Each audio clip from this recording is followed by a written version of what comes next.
Good afternoon. This is Sarah with the Department of Medicaid. It is not quite 1:30 and we are still clearing the waiting room. We'll give it just a few moments before we get started.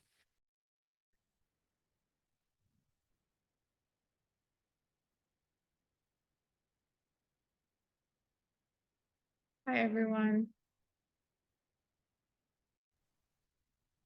Hello, good afternoon.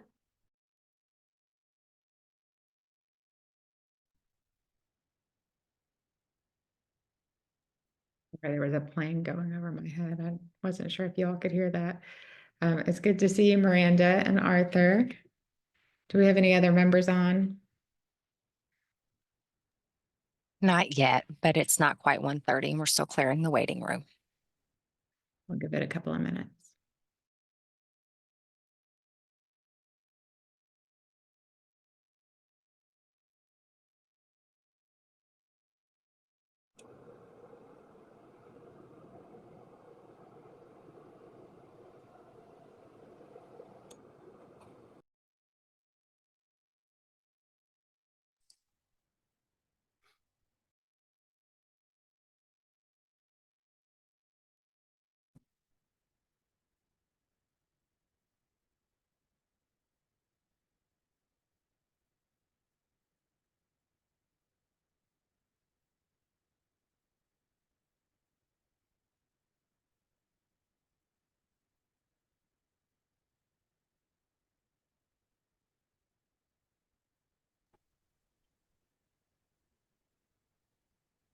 Aaron, have you gotten an email from Brenda by any chance?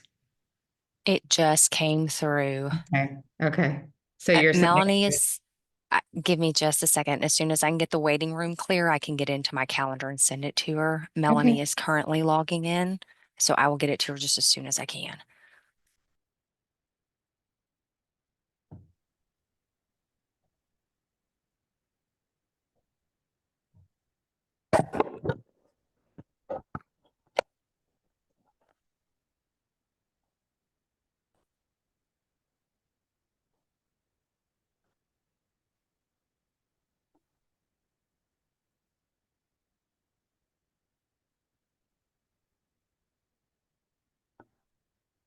Okay, Emily, I just got it to her and the waiting room is clear. It's 1:31 if you want to begin, and I can let you know when Brenda joins, but you do have a quorum. Great, thanks very much. Well, good afternoon, everyone. I hope everyone's doing well. Good to see you, and thanks for making time to attend this meeting, which was rescheduled from April. I guess we'll wait for Brenda to do introductions, but it's good to know that we've got a quorum established. Arthur, did you have something to say? PNA.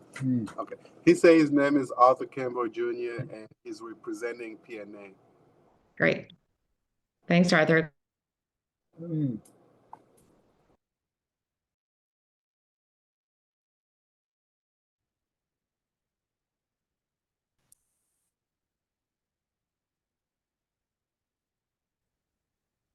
Glad you could be. Oh, I see Melanie now.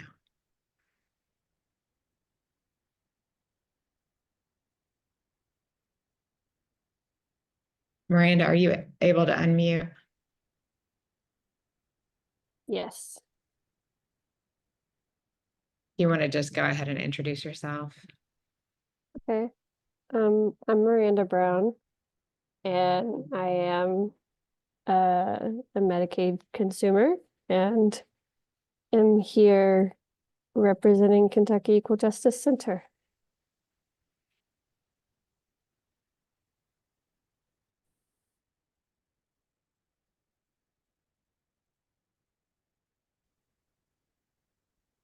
Emily, it looks like Brenda was able to log in. It might just give her a moment to get her audio and everything going. Hello. There you are again. Hello, I'm here. Great. Melanie, would you mind introducing yourself? Sure, sorry. I wasn't sure if it was my turn or not. My name's Melanie Tyner Wilson, and I am here representing. I was asked by the ARC of Kentucky, but I'm also a member of the ARC of Central Kentucky and the Autism Society of the Bluegrass, and I'm a parent, a caregiver of a young man I care very much about. So lots of I guess wear too many hats.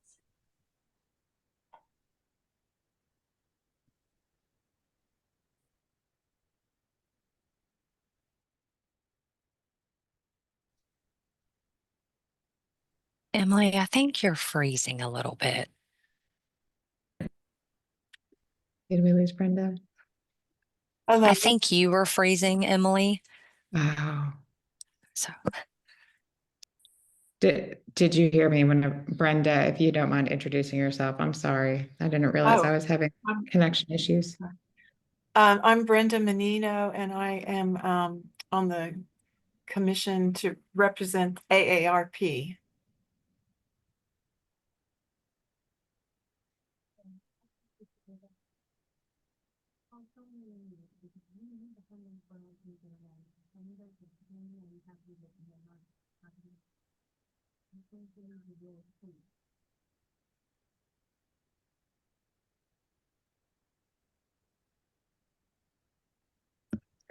Started as we usually do with approval of our minutes from the previous meeting.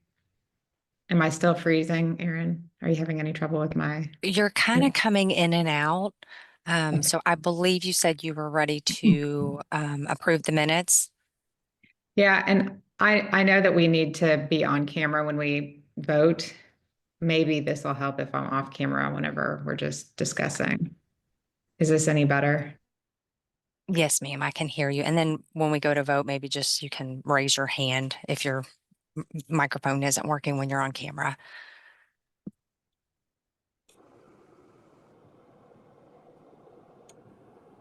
This is Miranda. I'll move to approve the minutes from the February meeting.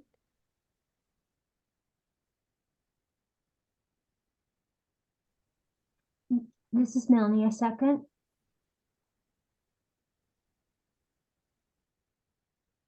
Okay, with Emily frozen, I will say if Emily can turn her camera on and all in favor, if you'll say aye, I will try to help her along while she's freezing. I Aye. Aye. Emily, you're smiling. I'm going to take that as a hand raised. Your minutes pass.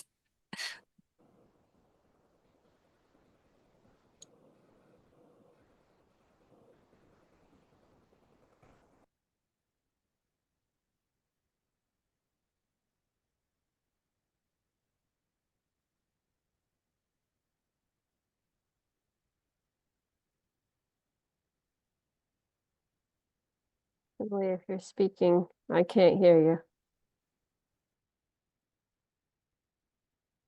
can't hear her either. Aye. I believe she's frozen and then she just fell off my screen. So let me see if she's still logged in. I'm back now. Oh, there you are. There. Hopefully I'll stay here.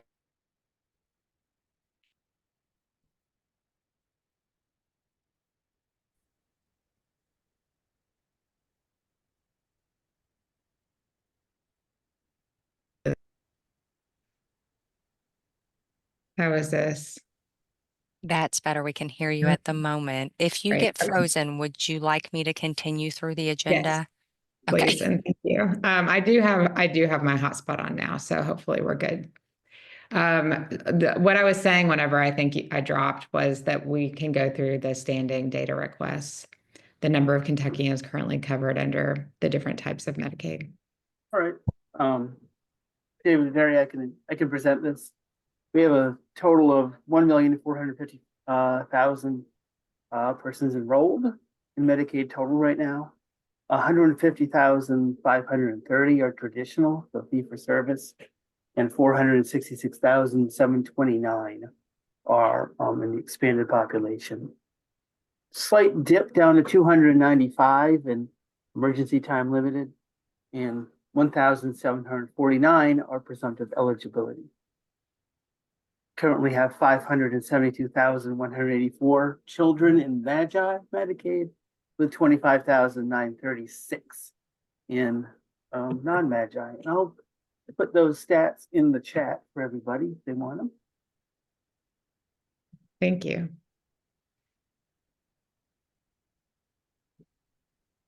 Any questions about our enrollment data? All right, our next item here is the number of Kentuckians receiving waiver services or on the waiting list. Emily, this is Leslie Hoffman, and I wanted to introduce Carmen Hancock to you today if you've not met her already.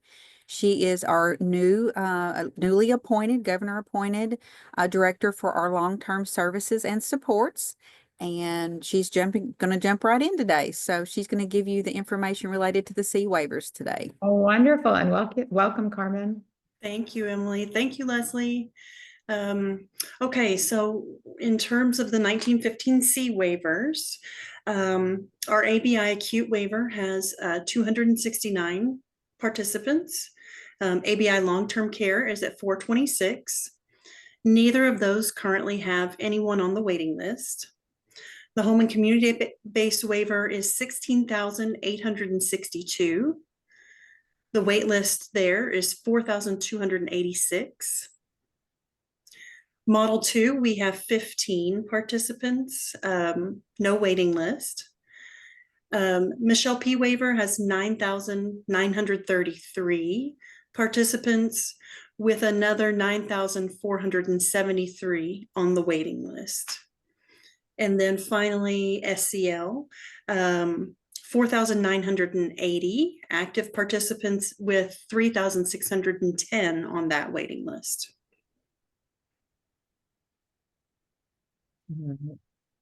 Appreciate those numbers. I did actually want to ask a question about the Michelle P. Waiver. I guess the approval process, the renewal process. I know that on an annual basis, participants do go through a renewal and have to be assessed for their, what is the term that we use, their level of care? Level of care. Mm-hmm. It's been in the news. I'm sure you're more than aware that, there are some families saying that their children have lost those waiver slots and that their level of care assessment came back as, having changed, while the parents would say that there's been no change. So has there been a change in criteria? Is there a change in the process for how that's evaluated? No, ma'am. And like you said, Emily, we are aware of those news stories, and we have been made aware of sort of an increase in those denials at recertification. Like you said, anyone who's in those waiver programs does have to do an annual recertification or reassessment just to continue their eligibility. We have not changed any of those waiver policies or eligibility requirements. So those things have not changed. Obviously, with those annual reassessments, medical circumstances, level of need, that could change over time. So yeah, I mean, and in the event of if someone does receive a denial at their reassessment, they can always request a hearing to appeal that decision, and services will continue as long as the request is made in a timely manner. The services would continue during that process. How many of those appeals have been requested recently? Has there been an uptick in denials that have resulted in appeals? We have seen an increase. I don't have the number right here with me, Emily, but I can certainly get that for you. Emily, I was just going to mention too that a lot of the concerns that we've received are not actually for the Michelle P. waiver. They're actually for the HCB waiver, and it's children that happen to have gotten on to the HCBS waiver itself. And so do you think that the criteria for HCBS is just not as good a fit and they should really be under the Michelle P. waiver? Is that? I won't speak to that today because we're doing we're doing daily research right now. And Carmen's going through every single one that's coming in, not just by complaint, but we're going through every single one that's being evaluated and denied. And she has overturned a handful that meet the criteria. So I won't speak to that today. We've gotten lots of questions. The main thing to know is we've not changed anything. I want you to know that we've not changed anything that would, some of these children, not all, some were, were, or obtained the waiver, during COVID. And maybe would have been reevaluated during the COVID period where we would not have, let any child or any adult, right, go without services during COVID. So they could have been extended. So, more to come on that. Carmen, like I said, is doing daily work. She's been very doing intense work related to this research. So I am glad to hear that. It looks like Melanie's got a question. And thank you, and welcome, Carmen. We appreciate you being a part. I had a question as has the federal poverty eligibility for the different waivers, has that changed from 100% of the federal poverty level to 300%? I remember reading something that had changed, and I didn't know if it was in relation to the home and community-based waiver, or if that was influencing why there had been so many people that had no longer met the criteria to be eligible. No, ma'am, that has not changed recently. I do recall the article that you're talking about, and that specifically had to do with patient liability, which has not changed either. So no, those eligibility requirements have not changed. Okay, thank you. Mm-hmm. This may be a simple question to answer, or it may be something for our next meeting, but I don't actually understand each of these waivers, in detail very well. And so I'm just gonna put that out there. That is my ignorance, but I know they're very complicated at times. I guess this does lead me to wonder, though, if the criteria for HCBS, whether that is a less of a good fit for some of these children, but if the waiting list issue perhaps is part of the reason that they're in HCBS versus a Michelle P, and whether there's a way for us to resolve how families are getting waiver services and making sure that they're really in the right waiver program for their child. So is that a simple thing to answer, or is that something we should probably put on the next agenda? Emily, just real quick, because I've been at this a long time. So what I started noticing even before Carmen came back is that we have, Michelle P has PDS services as well as HCBS. The HCB waiver is typically for the elderly and disabled. We've always had a handful of children in there that were truly physically challenged and but just a handful usually. What we did start seeing is once that the Michelle P waiver filled up, we did have children that probably maybe in the past would not have applied for the HCB waiver. They did start applying. So I just wanted to mention that HCB waiver is the first waiver that was in state of Kentucky. And so we had a large amount of slots because it was the only waiver we had in Kentucky. I think at one time it was up to, I think we had 17,050 or something like that, but it never filled up. It never filled up. The majority of the folks that were on that waiver were elderly and or disabled. So I did notice that it started filling up after Michelle P filled up a while back. And you're aware in fiscal year 25, we allocated new slots. And we're starting to see more children on the waiting list for this one than we've had in the past as well. So I think it's just a series of events that's led us to this situation. Okay. Yeah, thank you. That's helpful. Any other questions about the enrollment numbers, the wait list numbers, or some of the families that have recently had their waiver slots denied? Melanie, I saw you came off mute. I just was, I had an opportunity to serve on the children's group that was trying to figure out, and I know it's got morphed into the bigger effort. Where is that something that's still moving forward now? There was a waiver, a waiver, I think, that was sort of in development Oh, for I'm sorry. specifically for children with maybe Oh, with emotional. Emotional, mental health, autism. Yes. I can speak to that, Emily. So in the last budget for fiscal year 26, it allotted for what they called a 1915C child's waiver. The secretary has a much larger, I've actually presented to you all, I think before, a much larger vision for the state of Kentucky to assist with children that are in crisis.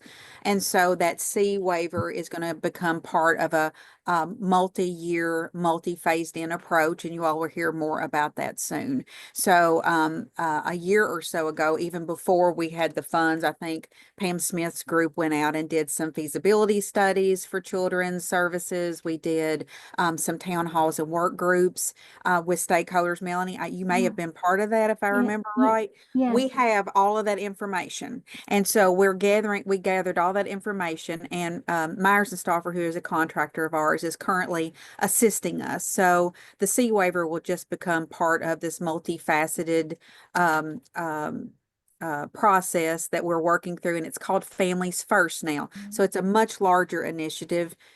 Emily, we've talked about this before. It even includes things like where we applied for the school-based services grant, where we applied for the CARES grant for youth that are, confined.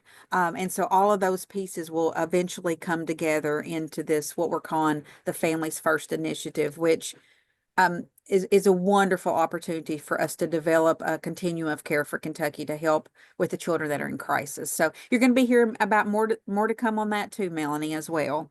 Okay. Thank you. Emily, can I ask a question? Absolutely.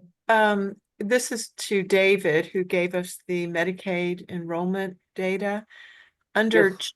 children eligibility, what does the MAGI stand for? MAGI is modified adjusted gross income. Excuse me? Modified adjusted gross income. It's the financial method that most Medicaid is used. And then you have the determined by- non-MAGI would be like non-MCO. So they're not going to be enrolling in an MCO. They're going to be enrolling in they're disabled or that kind of thing. Okay, thank you. Yep. Sorry about that. I will define my acronyms better next time. Yeah. Brenda, MAGI is generally just a much simpler way of proving your income eligibility. And that was part of the Affordable Care Act. So The non is like for disabled that are not necessarily income eligible, right? There are income requirements, but it tends to be means tested. So there's resources. They might be duly eligible, that kind of thing. Okay, thank you. I'm gonna get you a fact sheet or something better than that answer. I'll drop it in the chat. Okay, thanks. that was a good question, Brenda. Any other questions related to the HCBS waivers? I guess the next item that we have here also includes any updates around the federal final rules and the implementation of new rates. So I can speak to some of that, Emily.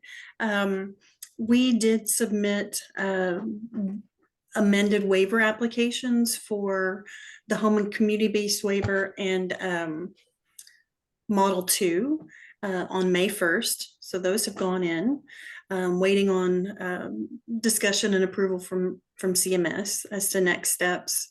And we did implement, new rates. They were effective January 1st, and I can drop in the chat a link to the fee schedules so that you all can take a look at those. And everything is kind of going well. No, nothing more in terms of implementation with the new rates. Not at this time, Emily. I think we've done everything we're supposed to do up to January. I was just going to mention on the federal final rules, of course, that's a huge undertaking. There's like 29. We've collapsed them into 9 for Kentucky. There's like 4 that will be related to HCBS, and there's like 2 for behavioral health. So we have a contractor that's assisting with that, and we're kind of going through each one of those as they come up, and some of them are coming, faster than others. So you're aware of the MAC and back and things like that we've been working on. So those kind of had to be first, right? We had to work on those first, but we have weekly meetings 2 or 3 times a week based on which elements that we're working on, and just trying to move forward the best we can and to meet the timelines and requirements.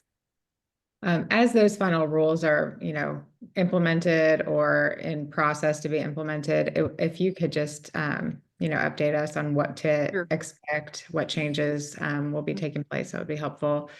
And then just back to the new rates, I think that includes PDS, if I'm not mistaken, the participant directed services. Am I right about that? That's correct. Yes, there were updates to the rates across all of the waivers, including PDS. And I know we've had this on the agenda because that's been a concern of Arthur's. So I just wanted to ask Arthur if there's anything related to these new rates that you wanted to raise, or if we should take this off the agenda moving forward.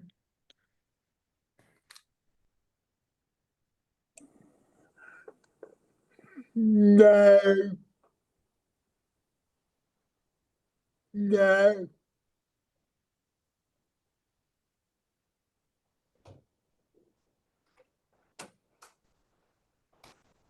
I don't. You don't. You don't have. You don't have nothing. Okay. Recent. We can take it off. Okay.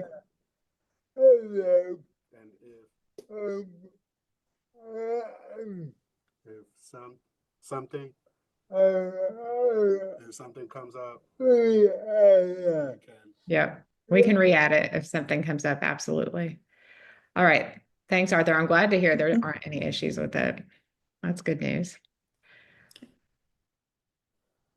All right. Any other questions about waivers before, or about the federal rules before we move forward? Our final waiver question here, I think, is just getting an update on the 1915 I-SPA, the state plan amendment, and the 1115 waiver that was combined to provide supported housing and employment services for people with SMI. And I know that's been approved. That was very good news that we got recently. So excited about that getting, into the implementation phase. But yeah, hand it over to you, Dr. Hoffman. Tanya Dickinson is going to give the update on the 1915 I State Plan Amendment. Of course, you're aware, DBH is administering that for us. So this has been a partnership. And Tanya, I'll let you give your update, and then I'll go back to the 1115 if that's okay. All right, very cool. Glad to be here. Thank you for inviting us and having us. Just a quick overview or update, I guess, about the 1915 I and where we're at with it. As you know, it was approved about the end of March. It is the 1915 I RISE initiative is designed for adults with a serious mental illness primary diagnosis, and they may have a co-occurring disorder diagnosis also, and will provide services statewide. For those of us who talk in acronyms all day, I always forget. It's RISE stands for Recovery, Independence, Support, and Engagement. And it'll be going live throughout the summer in phases. We're getting ready to start interviewing staff, so we'll be bringing staff on. Then we'll be bringing on providers, and then finally we'll be bringing on participants as those systems become in place to serve them. We will, the process itself for the individuals who would participate begin with a referral to the program. Then they'll have an assessment done to see which services are most appropriate if they qualify for this particular initiative. etc. And then they will create a person-centered service plan with a case manager whom the individual chooses, and then that case manager will help them identify other providers that will match up with their service plan. The providers will be listed on the department's webpage. There's a provider search now for the waiver providers. It'll be very similar to that. So folks can go out and look and see who's available for what. There are 10 services available, and you'd think I'd have those memorized by now, but I don't. We'll have supervised residential care, in-home independent living, housing and tenancy supports, supported employment and education, non-medical transportation, medication management, planned respite for caregivers, assistive technology, and the case management that I mentioned. All these services are designed to empower individuals to live independently and successfully within their communities, avoiding unnecessary hospital stays and other disruptions in their lives. As we continue to work on bringing those systems in place, we have regs, Kentucky administrative regulations that are in process. They've had their public comments, and so they're continuing through that process, and they should be in place by the summer. We're also working on the various, IT systems that will have to support all of these activities. So be sure to keep an eye out for coming communications from us probably next month, mid-late next month, about how you can learn more, how folks can access those things, how referrals can be made.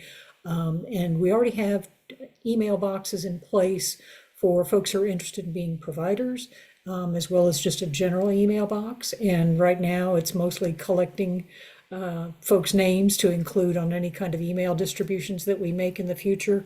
We've also got a web page URL in place, so for when that's ready to go up, it'll be posted. And I think that's about it for us. I will post the email addresses and the regs web link in the chat box when we're done, but that's the highlights that we've got, unless you all have questions. Thanks very much, Tanya. One question that I had was about the criteria for once the assessment is completed, what criteria will be used to approve someone for services. Is that something that you're still developing, or do you have it already in place? We don't have it in a publishable form, but the absolute basic threshold is the person receiving Medicaid or qualified to receive Medicaid services? And then do they have a diagnosis of serious mental illness as defined in KRS? So those are the two major thresholds. And then as far as each individual service, it depends on that individual's needs. If they already have a stable housing situation, they're not going to receive the residential component or service. If they are thoroughly successful and don't need it, they wouldn't need housing and tenancy supports. But if they need some assistance with paying bills, or maybe working with a landlord to apprise them of a situation and keep an eviction from happening, that kind of thing. So each of the services varies a little bit, but those major thresholds: Medicaid qualification and diagnosis. Okay, yeah, that's very helpful.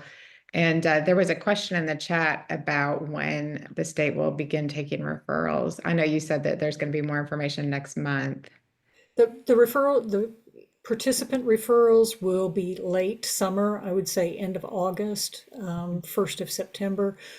We should be looking at we've already started receiving inquiries from potential providers, and we'll start working with them 7/1 or thereabouts, maybe a little bit after, once we get some of their training components and documentation components and stuff in order, and that follows after we get the staff on to finalize some of those things. So Great. Emily, it's a 1, 2, 3. I've mentioned before, our go live for this project is our Kentucky go live, in which it'll be providers first. So we just wanted to make sure that we got, we're able to get started by 7/1, but it'll probably be the providers first, and then later will be the rest of all the things that we need to implement across Kentucky, which of course will take some time. And we'll be bringing providers on continuously. They bring on providers regularly, new ones to the waiver programs, just like that. We'll continue to do outreach. There will be this initial push, and we'll probably take a minute, step back, assess what's worked, what hasn't, and then we'll continue always pushing, seeking new providers. So if you have anybody who'd like to provide services, have them get in contact with us. Absolutely. Put the word out, Emily. Yes, well, we're excited about this. We're definitely spreading the So are word, we. Yeah. and just really happy to hear that you have an implementation plan in place. Excuse me, I'm going to sneeze. Let's see, and I'm flipping through the chat, but I don't, I only saw the one question about the time. We'll get, we will let folks know as things develop. Like I say, we'll have a website, we'll make announcements there, so folks can follow when we're ready to start taking on participants. That sounds great. Are there any questions from other consumer TAC members?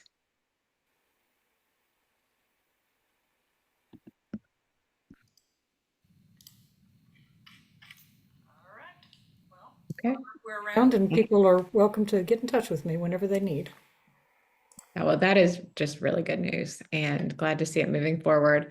The next item we have here is something that we've just been keeping on the agenda. Is, anytime there are updates around permanent supportive housing or the Continuum of Care Alliance, we'd love to get those updates and know what you all are working on.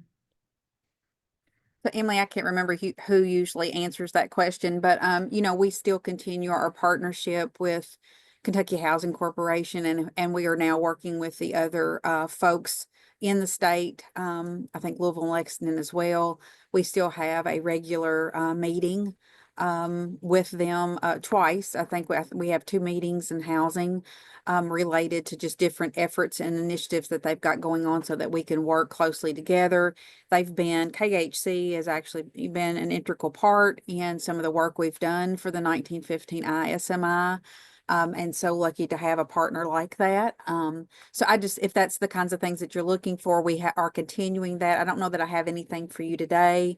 Our Kentucky Housing Corporation was able to get us, if you remember the Money Follows the Person program that we did a presentation on, they were able to get us some additional vouchers for that group, HUD vouchers. As you know, housing is limited across Kentucky, and we are all kind of looking for that same apartment or that same housing complex. And so we were very lucky to get, I think it was 35 additional housing vouchers last fiscal year. So I'm very happy to have gotten those. If I may, Emily, I just wanted to give you an update back on the 1115 for the SMI. So as a companion to the 1915 ISMI, we also have the 1115 SMI. And it only has 2 services. If you remember, we were trying to meet the needs of the bill, and it has recuperative care, and it has an expansion on the IMD days of stay up to 30 days average for Kentucky. I wanted to just let you mention to you, that these 1115s have these multi-level components that we have to complete even after we're approved, because we've been approved for quite some time. We have to go through all these different phases. So Jody was just recently able to submit the SMI implementation, and we're waiting for an approval on that from CMS. Because the recuperative care, CMS felt like it was a health-related social need. They developed a new arm for us, actually removed that out of the SMI arm, and now we have a health-related social needs arm where that recuperative care will lie. And because it was a health-related social need, we had 2 different tasks that we had to complete for that. One was called a maintenance of effort that has been submitted, and the other was an implementation plan, is not due till September, but we've already completed the maintenance of effort. So I just want to let you know, these 1115s are so complex and they have so many different levels. So I just wanted to throw that out as that companion that goes along with the 1915I is still moving fine. It's moving fine. So. But it is now a health-related social need, and so it's being Yes, the treated. recuperative care. Yes, ma'am. All right, good to know. Any questions there before we move on? All right, we've got child renewals on the agenda just for updates. I know that you've put together a toolkit, you've got a plan. Is there anything new since we last met? No, that's it. I did prepare a slide, but I don't have to show it. I also have the typical renewal update, but happy to just send that on. I know you've got a kind of packed agenda. But I'm just going to show the one. Yeah, I say go ahead and share what you prepared, Veronica. Oh, okay. Okay. Let me share. And I will, let me, don't get sick. Okay, just very quickly, every meeting we do like to talk about the flexibilities that we had put in place for the unwinding of the public health emergency. And this is kind of on topic with child renewals because the flexibilities are going to end on June 30th, which means that the ones that we have maintained will all end, except for ones that are required by CMS to make permanent. One of those flexibilities was our ability to automatically extend children's renewals when it was time for their renewals. So they were automatically extended. They did not have to go through an actual redetermination. And that's what we're talking about, is making sure that folks understand, families, guardians, everyone understands that those children will start to have those redeterminations starting with July renewals, which means they will start getting those notices in early June. So coming up very soon. Just to note a couple of others very quickly, because there are two that are really also very concerning to us that are going to end, and those are those automatic extensions of 1 month and up to 3 months if a member did not return that renewal packet. So currently we've been able to extend everyone if they didn't return their renewal packet by the due date. We could extend them 1 month. And for 1915C and long-term care members, we were able to extend them up to 3 months. So every month that they didn't submit that renewal packet, we could automatically extend their eligibility. That ends on June 30th. So it's going to be very important for those members to return that renewal packet. So lots of work that's going to go around communicating with those folks, following up with them, making sure they know they have to return it within the timeline. We do not want to see an increase in our procedural terminations, although I think we can all expect that is likely to happen. We're just going to do our best to make that as small as possible for those changes. So yeah, go ahead. Just to put that in context with, how renewals have been going, about what percentage would you say of households got that extension? I can show, because we actually have that on a slide here that kind of shows who's in that extended bucket. So Okay. that actually is actual numbers of each month that showed how many were extended. So we'll get to that if that's okay. Sure. Okay. So the critical piece that we have talked about all throughout the unwinding and the restart of renewals is please keep the contact information updated. We really need to know your address, your phone number, an email if possible, so that we can even get a hold of you if the mail doesn't reach you. We are doing outreach. We're trying to call, text, and email folks just to make them aware that there is a renewal that they're having to go through. So we ask providers when somebody comes in, and when a Medicaid member comes in and reports an address change, just ask the question, oh, did you change it with the state Medicaid agency? Because if it's changed for the provider, it's probably changed for us. So really, really important to keep that information updated. Our Medicaid enrollment trend is staying kind of steady at that 1,450,000. So we are maintaining that. And just again, a reminder to folks, renewals have restarted and it's going on monthly. We're going to continue the monthly CMS reporting. So we'll continue to provide that beyond June 30th. But just, asking folks to stay and engaged with helping support members going through that renewal.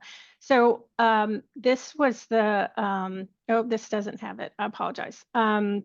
Our monthly report on the left-hand side here is that original report on our website. Those original reports do show the members that are extended. I forgot we collapsed this just to show the pending, so apologies for that. But we do track that. I would say, you know, it can vary. It could be 1%, 5%. It's not an enormous number, but it's still concerning because we do not want those folks to be put into the termination column as a result of their lack of response. So we can get those numbers to you. This just looking at April, the most recent 75,162 individuals went through renewal. We're still having a very large approval rate. And so that's fantastic. We want to keep that up. Here, this does show the extended bucket for the past 3 months. So this is where I was talking, you know, that's the number. It very much varies from month to month, but that's the number of individuals that have been extended. And then on this far right is our tracking of those reinstatements.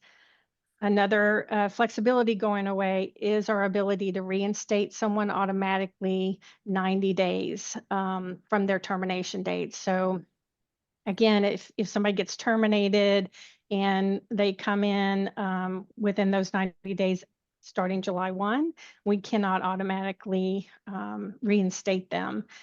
They'll have to take additional action, and it will be treated like a new application.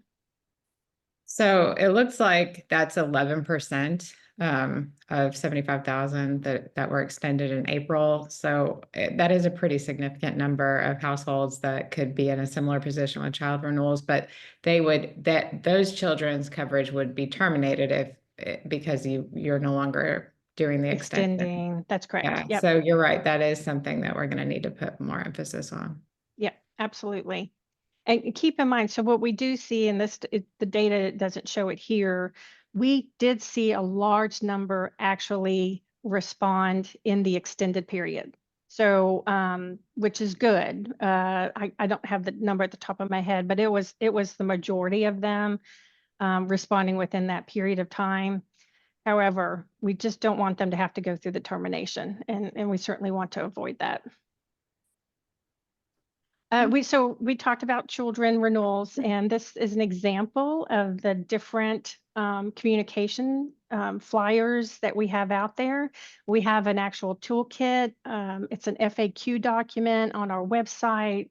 Please, we encourage everyone to go pull it down, share it, post them, remind folks that this is happening. You know, we just need to get the word out. Some of the ways that we're doing that is we do have some social campaigns going on. We have partnered with Friskies to get the information into the hands of the Friskies in each school and into the hands of parents and guardians and others in the schools to make sure the communication is being shared that way. So, you know, we're trying to hit every possible outlet that we can and talking about it on any meeting that we have. So please share them. And if you think there's something that's additional needed, we're happy to create something to meet that need. Any questions about that? It looks like Melanie has a question. Yeah. And thank you. This is really helpful. I got two questions. One, what if a family is homeless and then and doesn't receive mail and has limited ability on their phones? Because I'm a techno peasant. And then is there somebody officially within the school environment that can reach out directly to these children and their parents to help them become aware of, you know, this being a resource? Yeah, so part of in the FAQs is, and what we're saying to Friskies is how to connect families to connectors as that resource of somebody that can help them navigate the renewal and be by their side through the entire thing. So we have tried to emphasize that, and I appreciate you bringing that up for community-based organizations, homeless centers, all of those, knowing where you go to help somebody and support somebody through that renewal. And it really is the connectors, connecting them to a connector who can help and be with them through the entire process. And if somebody has the, do they have the ability to present the information? Because it's kind of complicated, but are they able to present information like in plain language so that if you're not, savvy to this world, that maybe they'd be able to understand?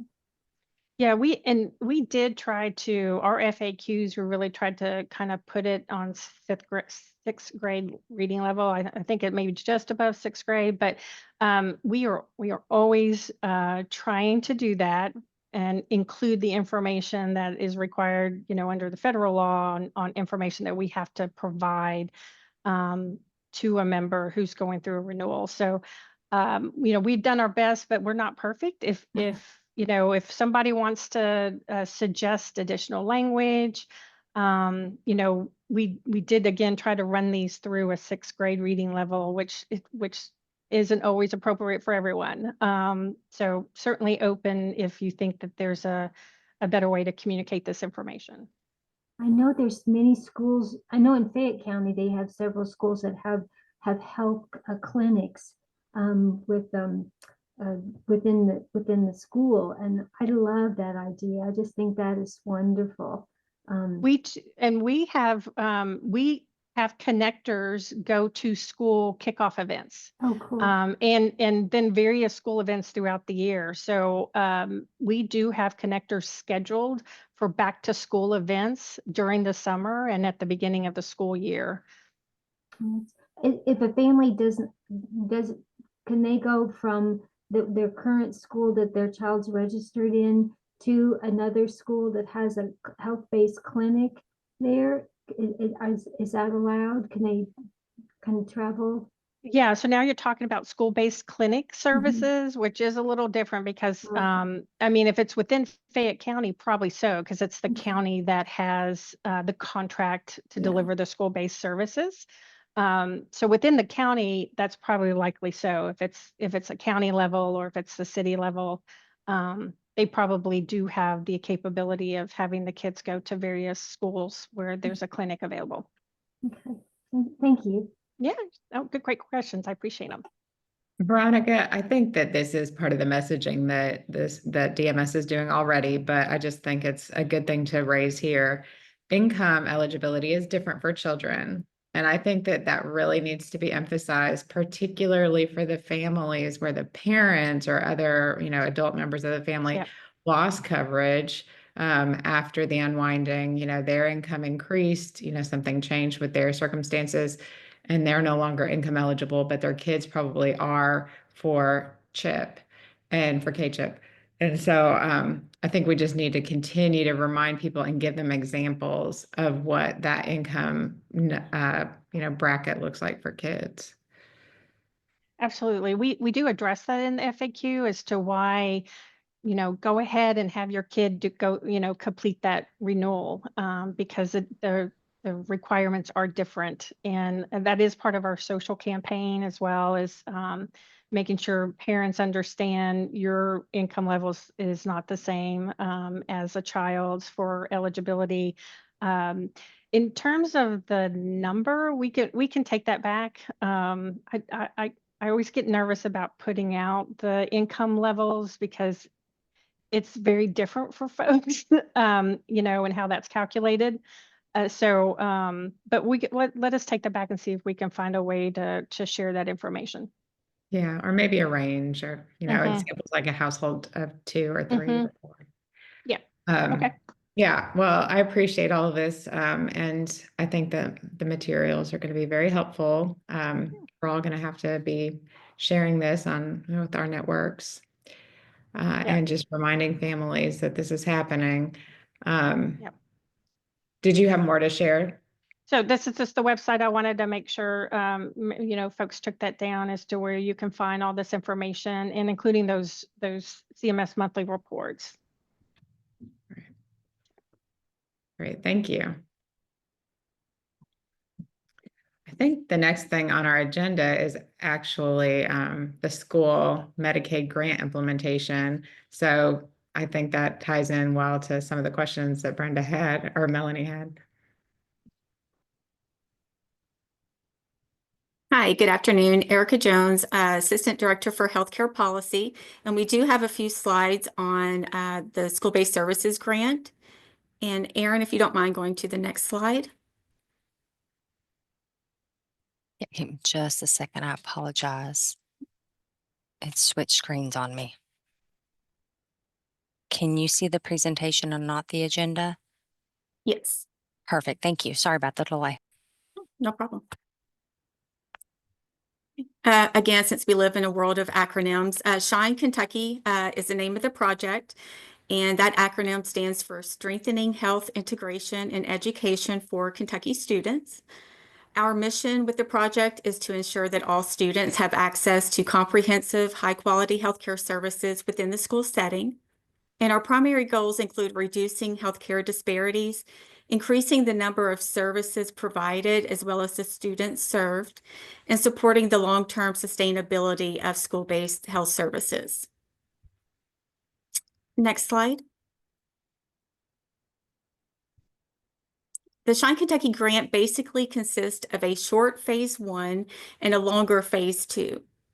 Phase 1 is complete and included completion of the programmatic and infrastructure needs assessments in accordance with the grant requirements. The final needs assessment was informed through various stakeholder engagement initiatives like our survey of parents and conducting focus groups. We have now moved into phase 2, which will consist of developing and implementing, as well as evaluating different initiatives to enhance the current array of school-based services and addressing the barriers that have been identified through the needs assessment. And we are preparing to conduct strategic planning sessions with key informants, also to inform phase 2. And we're going to go over those enhancement initiatives just a little bit later. We will also conduct ongoing monitoring and reporting activities throughout the grant period, as well as develop a sustainability plan for when the grant has ended.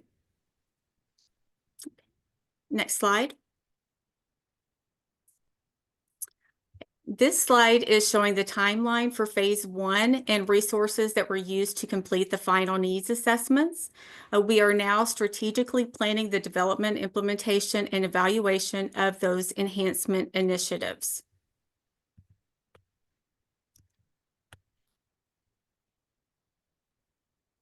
Erica, I think we might have skipped a slide. I think so too. There we go. Yep. Okay. And it's ready for the next one now. Sorry about that. Now let me get caught up here.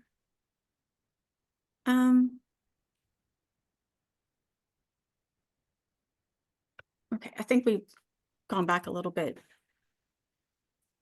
too far. That's okay. I'll just jump from here.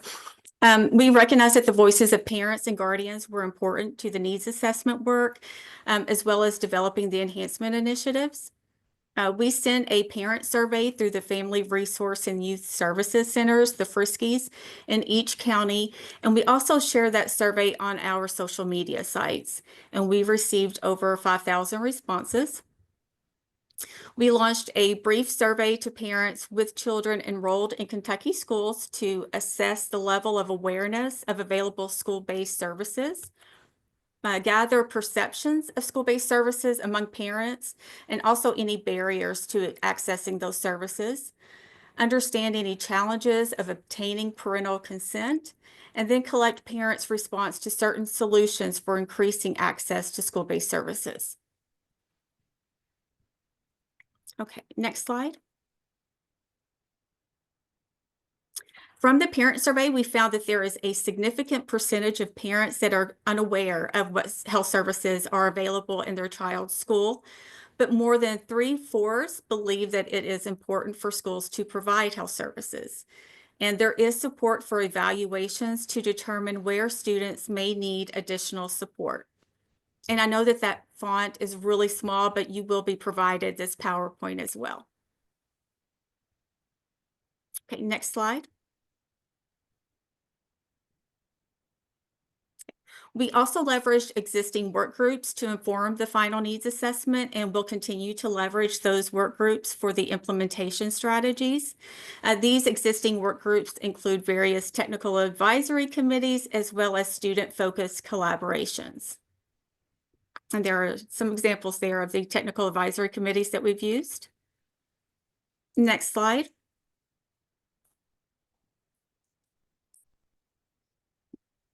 Okay, now the findings of the needs assessment.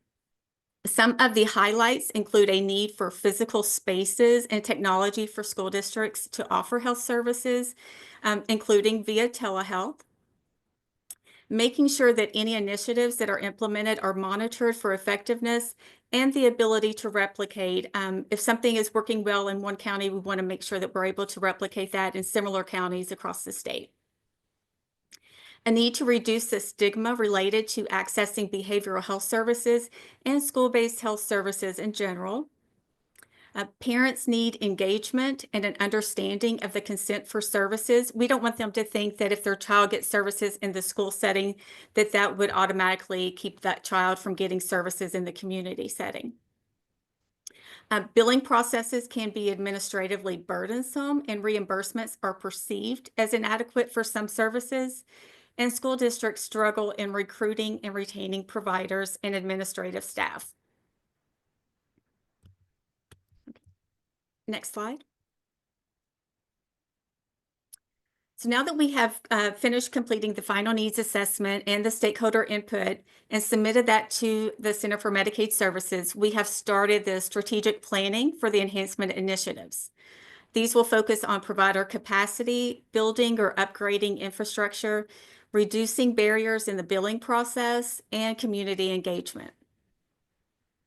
These initiatives are designed to expand access to behavioral and physical health services for all students, with a focus of underserved and rural areas, establish dedicated school-based service program coordinators in each district to oversee and manage the delivery of health services, address the shortage of healthcare providers in schools, particularly in rural and underserved areas, and implement strategies to retain existing staff, modernize the technology and physical infrastructure, streamline Medicaid billing processes to increase efficiency and maximize reimbursements, increase awareness and utilization of school-based health services through targeted outreach and education efforts, and then any additional needs. And these include cultural competency, parental engagement, policy and regulatory support, and also mental health interventions.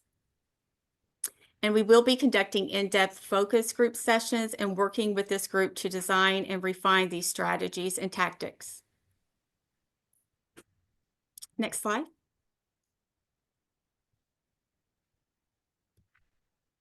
Oh, I think we skipped. I'm sorry. There you go. We've developed a detailed project plan to guide all of the grant activities. And this slide is just a very high-level summary that includes the major activities we've reviewed today, as well as what's ahead in future years. The grant period for this grant began July 1, which is different than some other federal grants that follow the federal fiscal year and begin in October. So being that it started July 1, we are currently in the Q2 of 2025. And then the final slide is just an opportunity for any questions you may have. And thank you for your time this afternoon. Thank you, Erica. I can tell that you all have been putting a lot of work into that. And it's great to see what you're learning through the assessment phase. I guess one question that I have, this is a joint initiative between education and Medicaid. With changes, obviously there are federal changes on both sides, but with the education department, are you anticipating anything that will slow this down or just impede the process? We do not foresee anything, any barriers or anything coming. We're full speed ahead. Okay, yeah, that's good to know. And are there any sort of next opportunities for advocacy for, or just for stakeholder input?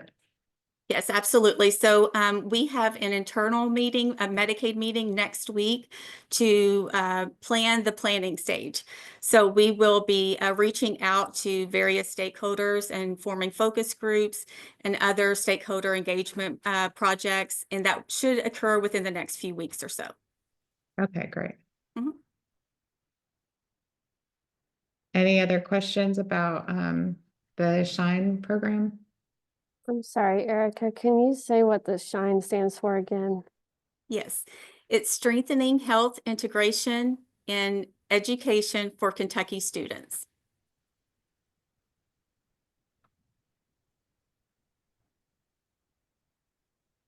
Erica, I know one of the things that y'all were working on early on was looking at, which schools had Medicaid services, what type of services they provided, and then the school-based clinics that were being operated by federally qualified health centers or maybe a contract with community providers. Are you still kind of mapping that out and trying to have more of a comprehensive database of where services are being provided and what model they're using? Yes, we are. Capri, are you on the call? I am, and I was like shaking my head, excited that that was a question. Well, it's something I think it would help us so much. And Yeah, Emily, one of the things we're doing a project right now that we have been looking into and kind of mapping out, like what do those schools look like? How are they supported? Is it a combo, right? Are they maybe some school nurse with some community partners, FQHCs, other community organizations? Is it 100% all external? Is there a little hybrid also? You bring in public health nurses into some of these schools as well, or is it just 100%? The provider is a school in the school all the time, right? So we're kind of looking like really those 4 different types of models is what we're calling it. And from there, we're starting to dig in how they're billing for school-based services, as well as those expanded, enhanced services that this grant also looks at. So we've started kind of narrowing down some schools to actually do some additional outreach with to understand how they're doing it, how it's working, get some of that information so that we can better support their training and capacity building as well. But yes, we're literally right in the middle of that right now and hope to have that sealed up before the school year for this coming school year now. But yes, we are. all right, well, maybe that's something we can get more information about or see a demo of at our next meeting.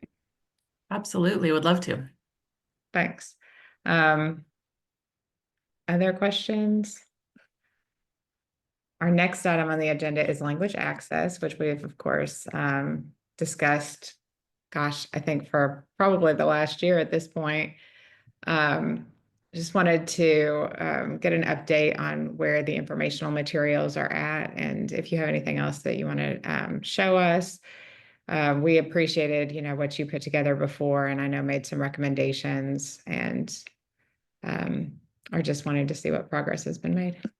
Well, hi, Emily. It's Angie Parker, Director of Quality and Population Health. Yes, we've gone around the bend with this. And correct me if I'm wrong, but I thought the last meeting we provided the document, and if there were any other questions or additions for that, you all were to send either to Aaron or myself any potential changes. Now, I can show what we have again if you want me to do that, or if there was any other comments.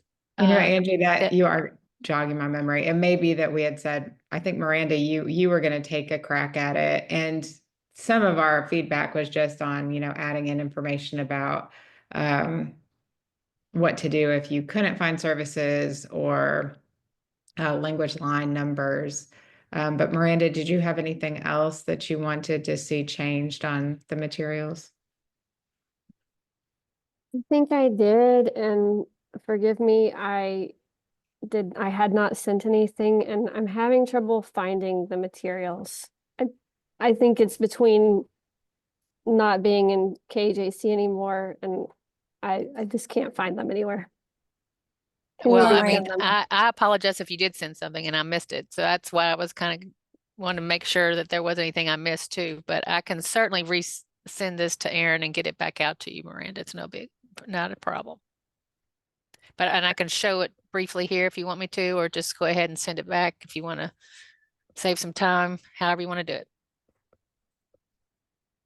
Miranda, what's your preference? Do you want to discuss it now or just take a look whenever we get it in an email?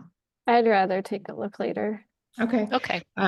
Aaron, could you just resend it to all of us? It's been a couple, 2 or 3 months now, so I think it'd probably be good for everybody to take another peek at it. Yes, and I was going to offer, Miranda, I'll go back through the past few months and send you some emails to your home email address so that way you have everything over the past few months that we're continuing to talk about. Thank you, Aaron. All right. So we'll plan to do that over email, and then if there's any more to discuss, we can add that to the next agenda.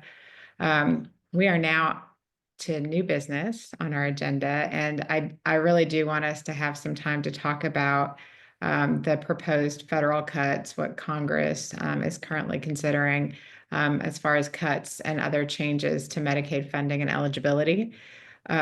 Is there anyone from DMS that can share just a little bit of an update there? I know that the language that came out just this week is relatively new, and you probably don't have a full analysis, but. Yeah, sure. I'm happy to, Emily. We are still evaluating, and let me say, we saw 3 different versions from Friday to Sunday. And so every time it was something almost completely new or a little bit of a change in nuance.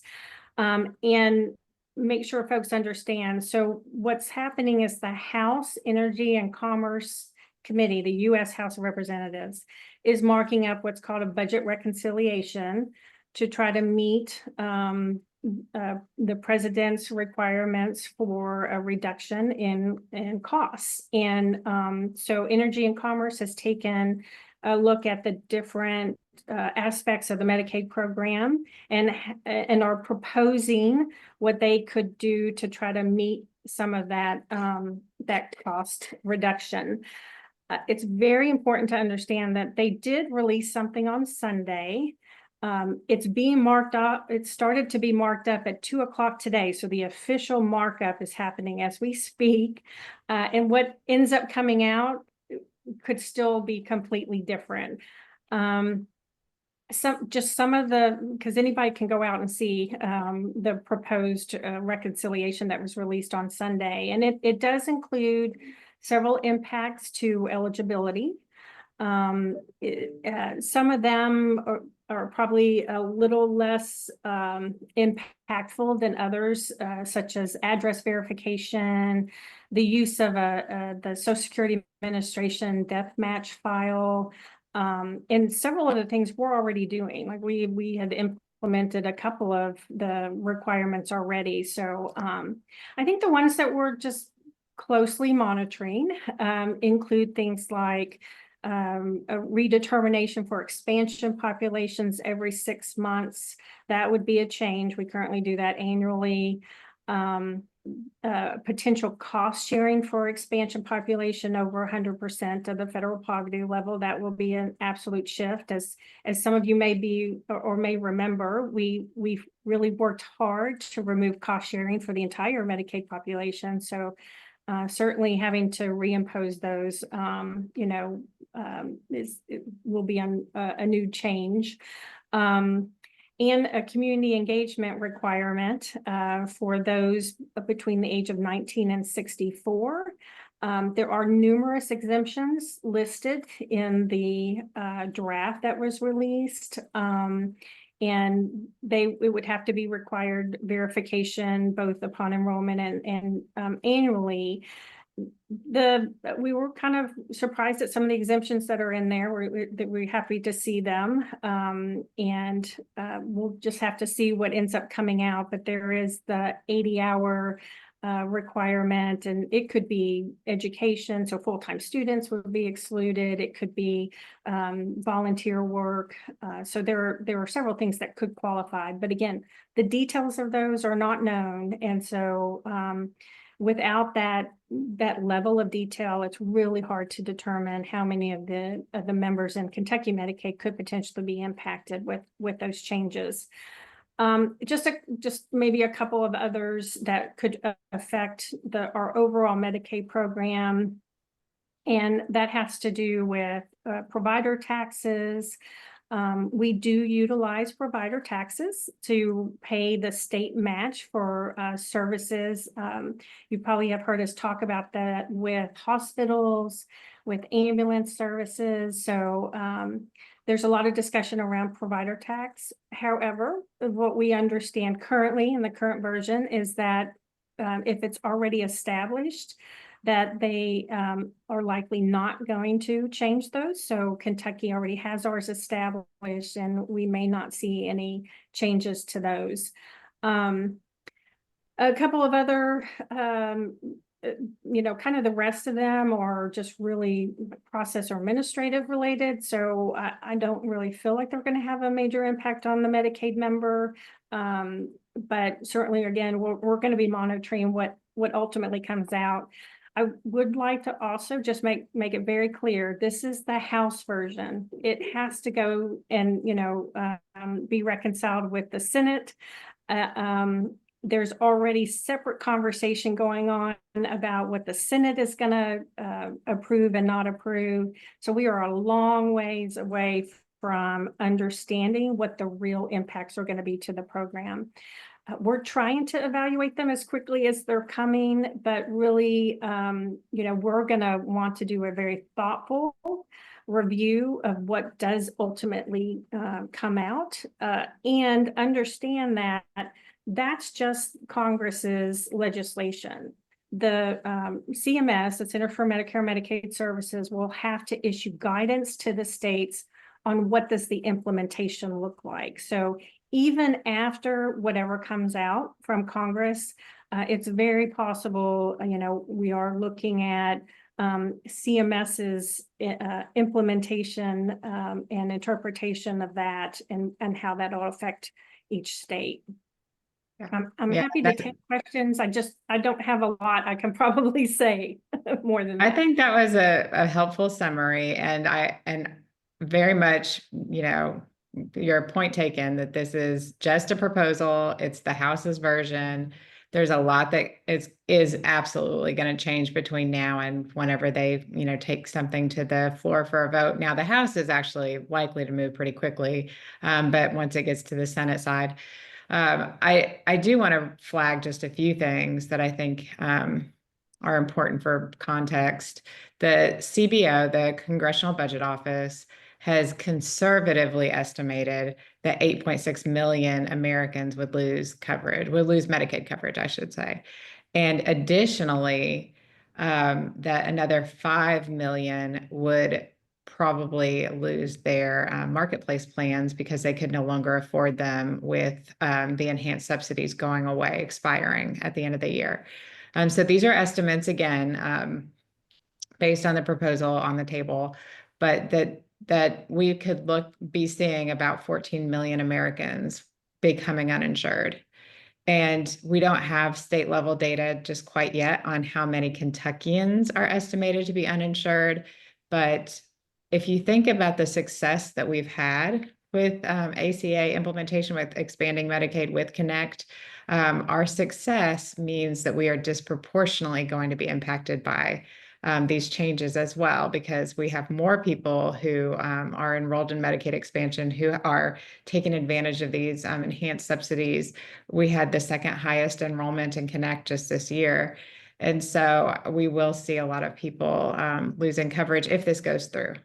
Now, this is also one of those things where the implementation dates, are years out. The work requirement, for instance, the implementation in this language is 2029. So we'll also see a real delay there potentially. But my biggest concern, Veronica, with the way that work reporting requirement is currently drafted is that individuals would have to prove that for the month before they apply and enroll in Medicaid or renew their coverage, they would have to satisfy that work requirement or satisfy the exemption.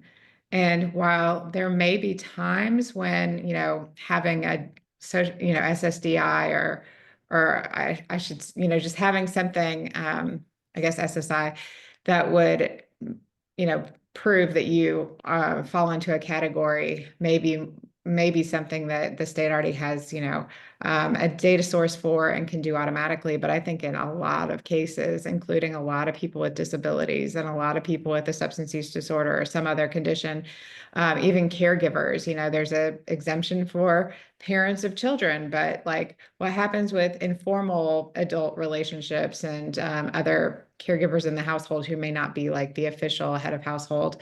I think all of those are the places where people fall through the cracks and may never be able to satisfy that requirement in order to enroll or renew. So that's something that I want to look at really closely. And I feel like people often think an exemption, it gives us some, comfort. We feel like, okay, there's already a process in place for this so that, people who are most vulnerable won't be impacted by this. But the exemption process itself can be complicated.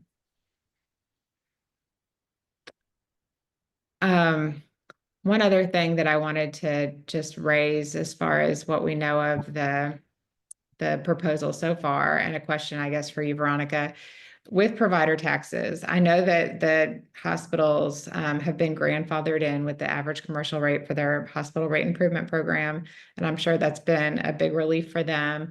But any future provider taxes would be frozen, I believe. And are there any, there was a bill passed just this last session for ambulances. Is that still in process or has it already been approved? Will there be any provider taxes that could change for other types of providers outside of the hospitals? Yeah, we've submitted it. It's not been approved, so that is going to be a question for CMS. Yeah. I'm afraid we're just not sure. It's going to be in that gray area. Okay. And do long-term care providers have any provider taxes? There is a nursing facility provider tax. I thought there was. Okay. So yeah. all those, I mean, again, I think Kentucky, it as is, I think we're fairly safe when it comes to the provider taxes and the state directed payments. That could always change because Congress can, again, make different changes. My understanding of the Senate would like to see more changes for those in those two particular areas. So we're going to have to wait and see. Okay, that's good to know. Any questions about the House's version of this proposal of reconciliation?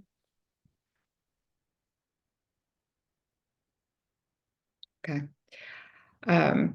Kentucky Voices for Health, of course, is doing a lot of work here. So just as a aside, if anyone wants to connect more, we are having some calls about this, getting more into the details. So feel free to reach out to me.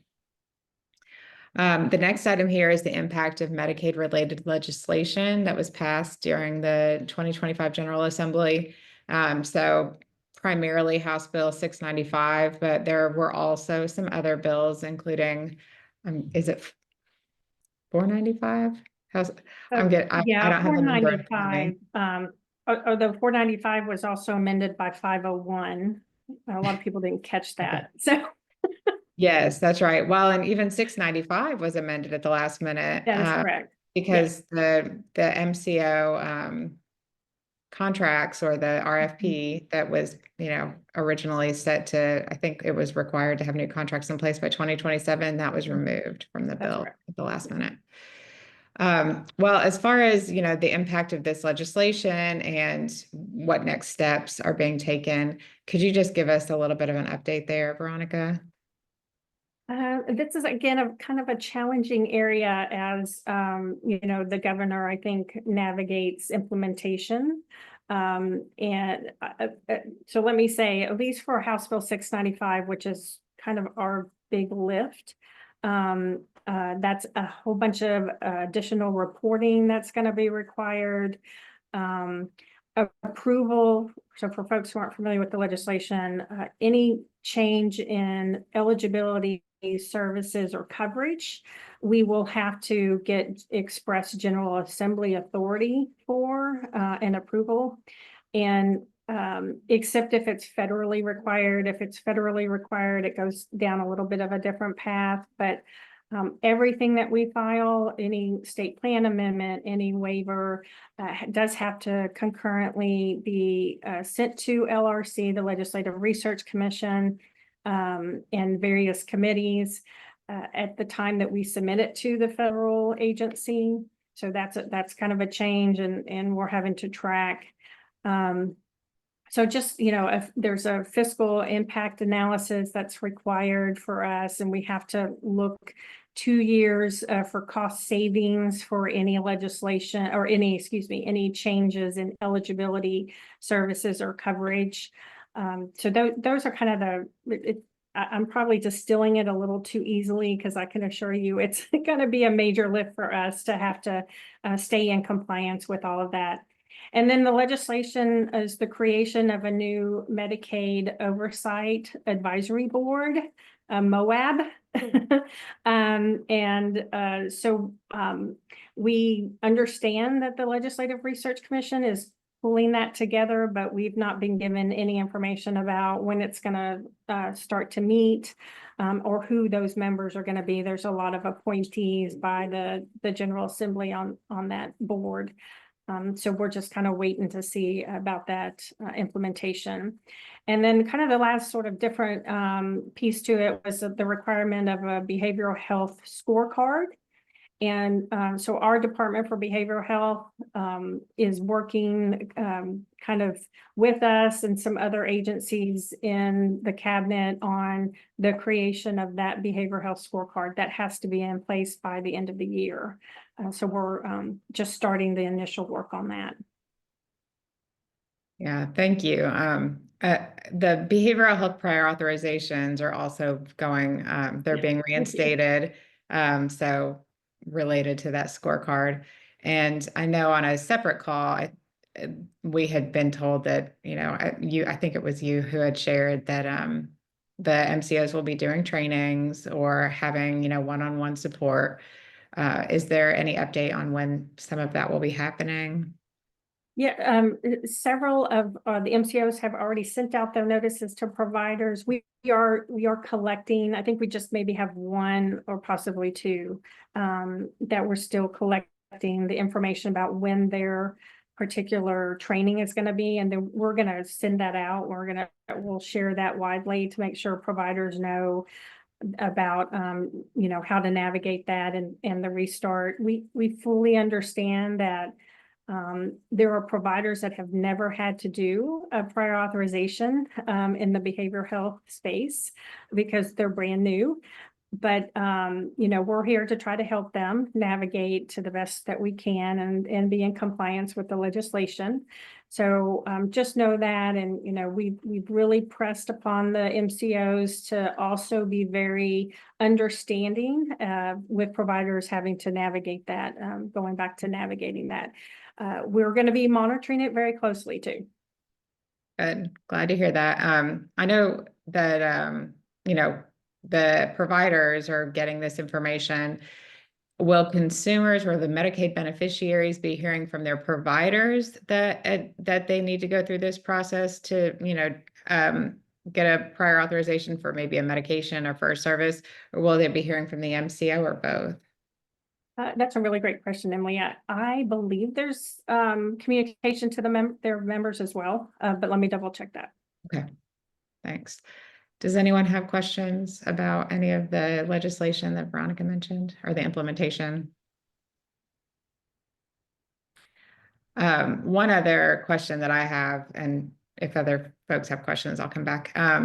The waiver, the 1115 waiver for community engagement. I know that you had shared some dates in which today, I think, was the day that it was going to be, the draft was going to be submitted to CMS. And then there would be, of course, 2 public hearings, a public comment period. Do you have an update on just where things are at with that draft? I do. We are on target, Emily. We are on Wow. target. And I'm actually have a very simple PowerPoint. I'm not going to go over it all with you because I know we're at time, but I will send it so that you can distribute it. And then we can say that we've given you the information today, if that's okay. You know, Dr. Hoffman, if you have the time, I don't mind if you want to just go ahead because our meetings are actually scheduled to be 2 hours. I know that's long. But if you have a hard stop at 3 o'clock, we can also just get it in our Yeah, let me calendar. just check. I think I have a CMS call at 3, but hang on just a second, just a second. Let me tell them I'm going to be like, let me just, it won't take me any time to go over this. Let me just tell them that I'm going to be running late.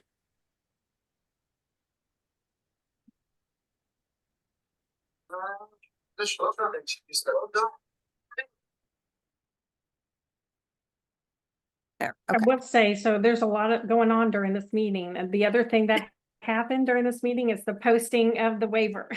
Oh, okay. So Emily, we posted it. I'm not ready to give you the link just yet, if you don't mind, because I'm correcting. I want to make sure that we have access on several different sites that people might go to. The general public doesn't understand 1115 authorities and won't know where to go to find an 1115 authority. So I do have the posting though, and we're planning on getting all this out before 4 o'clock today. So I just want to let you know it's coming today. So let me just go over this with you real quick. I might need to be able to share screen. You're a co-host, Leslie. Thank you. You're wonderful. Let's see. Okay, so can you see my screen? Uh-oh, did I lose it? Can you see my screen? Yes. We can see it, Leslie. You can see the PowerPoint. Okay. It's not showing that it's lit up that you can see it. Okay, this is just a very simple, Emily, it's coming out today, so you'll have a lot more than I wasn't sure what time we were going to get this done for you today. So just very simple for our community engagement, which is our initiative. What is community engagement? In 2025, Kentucky passed House Bill 695, which we just discussed. The law instructs the Cabinet for Health and Family Services to start a community engagement program. With this new program, our cabinet will automatically refer individuals, Medicaid individuals, let me back up, certain Medicaid individuals. I'm sorry, I'm going to change my screen. Hang on just a second.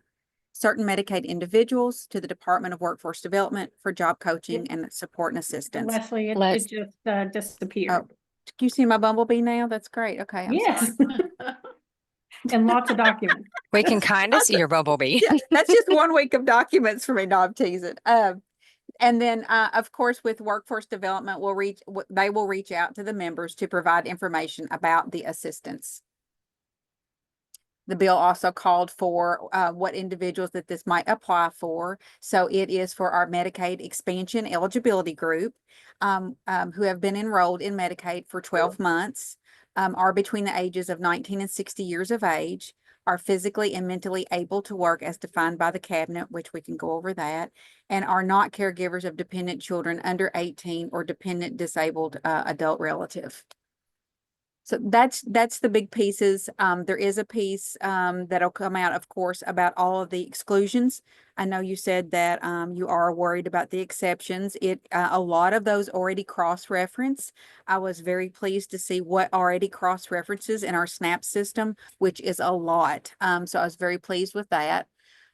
Just as a reminder to everybody that this is an 1115. So once it's approved, and when it's approved, who knows, but once it is approved, there is this huge process that we have to go through. Okay. This is just a little bit of the road I could get on 1 page for you today. So it's just like anything else. We get it approved. We have implementation plans. We have monitoring plans. We've got all those different phases. This one actually will also require a federal public comment period after the public comment period that we're in right now. So that's another 30 days. So I just wanted to let you know that even when this is approved, it's such a long process before we get to an implementation phase. Okay, so implementation plan is about 90 to 120 days. The monitoring protocol that I just mentioned is 120 to 150 days post-approval.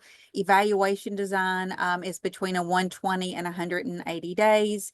There's a midpoint assessment that is due 90 days after the 3rd year. And of course, the final report and assessment and report. And then you all have heard me talk about also have to have an independent assessor hired to also do an independent outside of our realm assessment of this program, as I do with all other 1115s.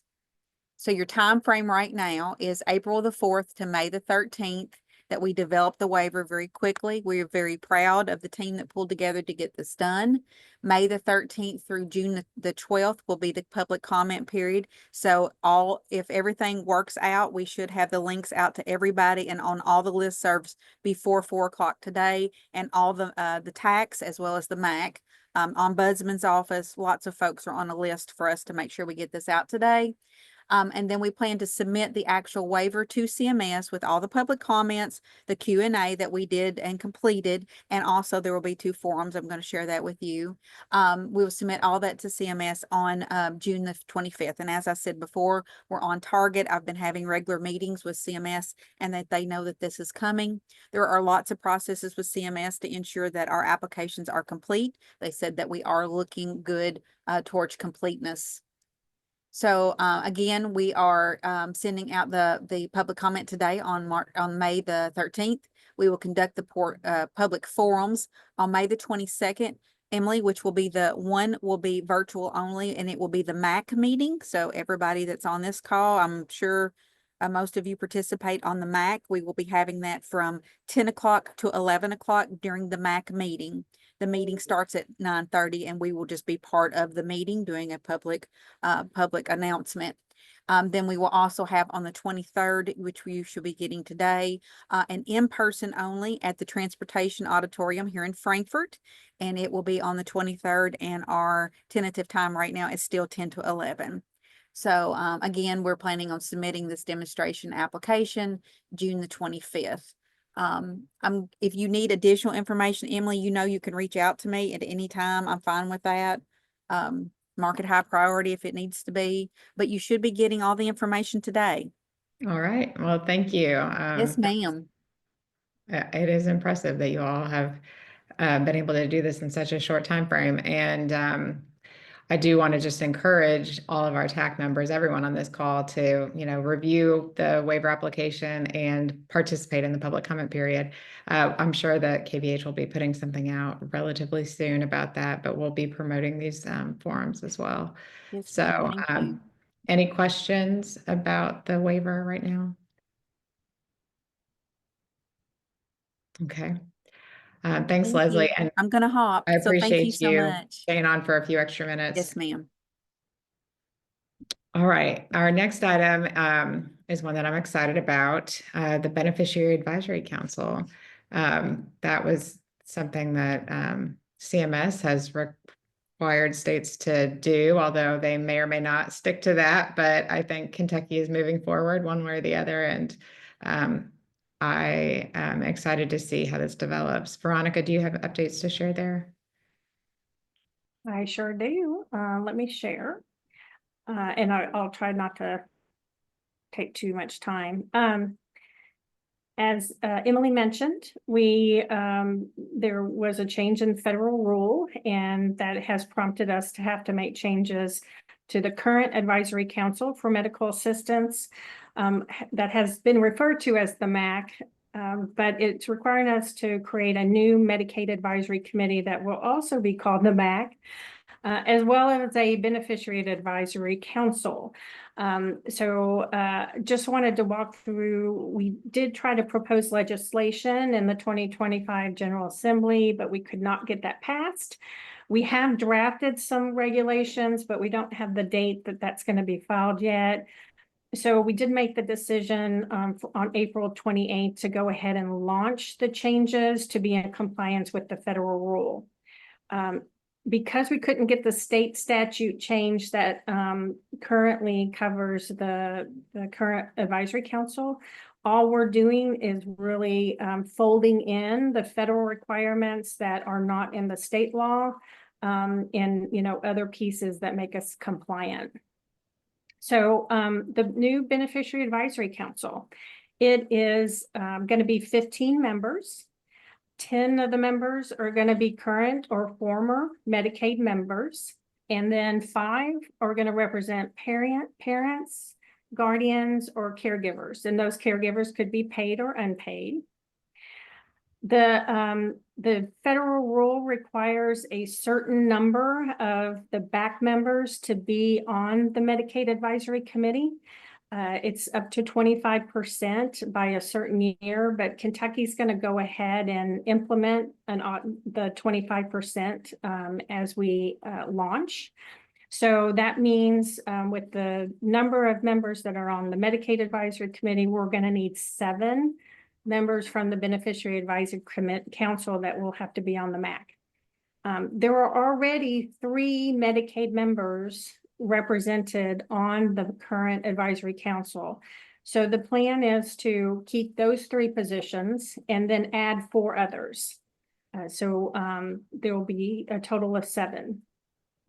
We are staggering as when anytime that you launch a new board or committee, you don't want to have to reappoint everybody at the same time. So we're going to stagger the terms to either 2 years, 3 years, or 4 years. And we're going to do those even across each of those terms so that we're not reappointing everybody, those positions at the same time.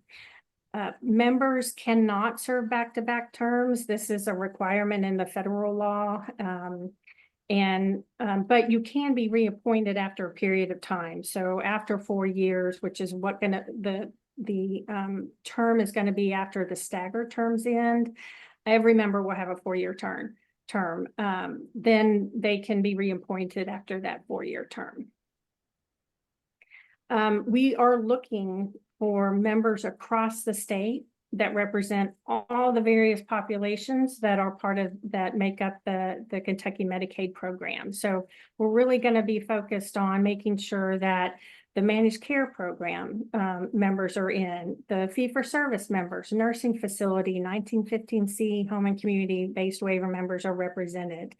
And then we really want them from all over the state in both urban and rural areas so that we're really getting to be able to see how the population is impacted for the Medicaid program across the state, because it's very different depending on where you live. And we want to make sure that we're collecting that and gaining from that experience. So we have launched the applications. We've got a new website and I'll post that, but the QR code, we're trying to get fancy here. If you have your camera, you can point to the QR code and go to it on your phone. But we will post the new Beneficiary Advisory Council website, the applications on there. I really want folks to understand this. So there's multiple ways in which you can apply. We have an online application where you can fill it online, hit send, and it comes to us. There's a PDF fillable application, so you can go in and fill in those different sections, and then you can print it off and mail it. You can take a picture of it and send it to us. You can call and we will help you fill out the application. So we really want our beneficiaries, our Medicaid members to make this as easy as possible for them to apply. And we're really just hoping we're recruiting right now. If you all have networks, we really would appreciate if you would send this out through your networks. We are asking the managed care organizations to send it to their beneficiary advisory committees as well. But really, hoping to get those 15 members that are across the state that can help us really implement this successfully. A successful implementation is making sure that beneficiaries feel listened to, that we can help them navigate it. So part of this, we are going to find out what a person's needs may be to participate and try to help them overcome any barriers to that, any challenges, in anything that might prevent them from being able to participate, like travel, personal assistance. Maybe somebody needs personal assistance to navigate it. I also want to make sure folks understand that our engagement, our interaction with Medicaid members and with anyone on the Beneficiary Advisory Council, we will be calling them, we will be supporting them, making sure they know that a meeting's coming up, finding out if they understand the material that's been shared, do they need some help in understanding it, whatever they might need. Language access, do they need interpretations, just whatever we can do to try to help that person really successfully be a participant on the Beneficiary Advisory Council. I have a special request for the TAC members today, and that is most of you all likely would qualify in one of those two positions, either as a current or former Medicaid member or as a parent guardian, I was having trouble today, and caregiver, to please consider applying. We could use your experience, the expertise that you've developed, in being on a committee. So we really encourage the current consumer rights TAC members to please apply. If we can do something to help you with that, we're happy to. If you want us to reach out to you and have that conversation and help you fill out the application, we can do that. But again, just hoping everyone shares this far and wide. Yeah. So that's the back, and I can pause for a moment. I would like to just talk about the MAC briefly too, if that's okay. Yeah, I think go ahead and talk about the MAC, and then we can get to any Great. questions that people have. Okay, excellent. So as I mentioned, we are also making changes to the Medicaid, to the current advisory council to become the new Medicaid Advisory Committee. So we're taking the membership that is in the state statute, that's KRS 205-540, and using that membership for the membership for the new MAC. There are a couple of changes because there are some requirements in the federal rule that are not in the state law. And that includes a representative from a current Medicaid managed care organization. So we have added the Kentucky Association of Health Plans, which is the association that represents the managed care organizations, as a nominating organization, so they can nominate somebody. And then there are also 4 new, what we call non-voting, they're called ex officio, but basically what they are commissioners for the different departments in Medicaid. The federal rule recommends that a state agency that interacts with the Medicaid population is on the committee as well. So the Department for Public Health, the Department for Behavioral Health, the Department for Community-Based Services, and then the Department for Medicaid Services will be named on there. The current state statute has the Secretary of the Cabinet as the ex officio. So there will also be an appointee from the Secretary's office. So there will be a total of 5. And then, like I said, with the Beneficiary Advisory Committee, the additional requirement that's not in the state statute will be those 7 new members that are appointed from the back.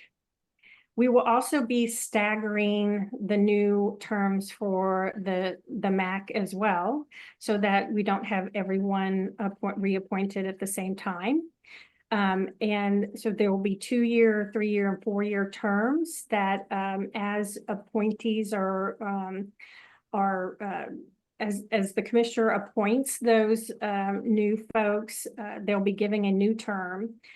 We do have current advisory council members that are currently serving that are going to be appointed to the new MAC. And the reason for that is because they have a term that doesn't expire. So we are going to continue their term, but we're just going to change it to that new staggered term. I know this is getting a little confusing, and I apologize for that. We're trying to figure out how to best message it. But so they're on the current advisory council. There are members that will cross over July 9th and still have a term. And so we have decided to keep them and just give them a new term on the new MAC. For everyone whose term is expired or there's a current vacancy up through July 8th, they can go and ask their nominating organization to renominate them. Or we're accepting new applications for those folks. So, you know, for the ones that have vacancies or the term ends, we hope to fill that. And I'm going to show you what those are shortly. Oops, I got two on the wrong. Like with BAC, we'd really love to see a diverse population across the state. We do have those applications open, and so they are on the Medicaid Advisory Committee website, which we'll share. And we are taking those applications. The applications have to be submitted by May 29th. If it's a nominating organization, the application has to go to the nominating organization because that organization has to nominate the person to be on the MAC. And again, one big difference with this process too, for both the MAC and the BAC, is the commissioner will appoint. Previously, under the state statute, the governor appoints, but under the federal rule, the commissioner has to appoint. So that's a kind of a major change as well. So looking at where we're accepting applications, the organizations on the left will have a vacancy or an expired term and will need to fill those positions. Please understand that these organizations generally will appoint someone who is a member of their association or is affiliated with the association. So, for example, the Kentucky Nurses Association is going to nominate a nurse. So if you're listening and you're interested in filling one of those positions and you think you qualify under that association, then you'll need to contact that association. Their contact information is on our website.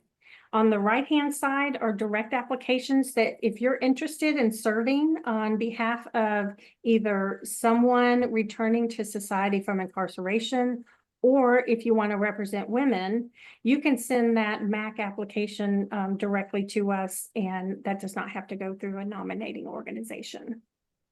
So that was a lot, but happy to take questions. Any questions?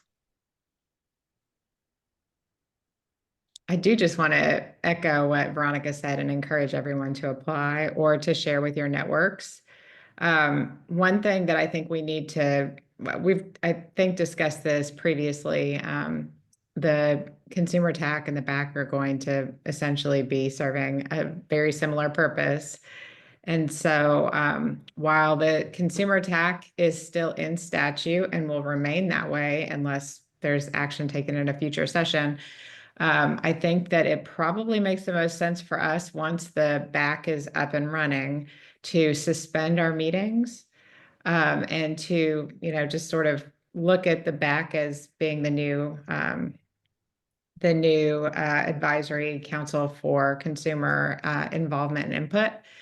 And if anything happens with the BAC, if for any reason, it is no longer operating, if there's a change in administration that were to decide that that's not the direction that they want to go, or if the legislature were to, make a change in the coming session, we could go back to the consumer TAC and continue to have meetings. But does anybody have any reaction to that? Does that make sense? Is that something that people want to explore a little more?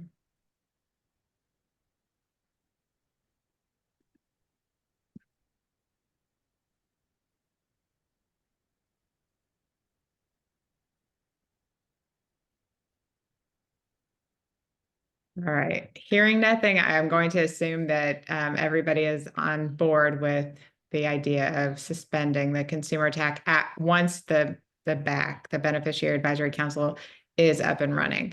I think the first meeting will be in July. Is that right, Veronica?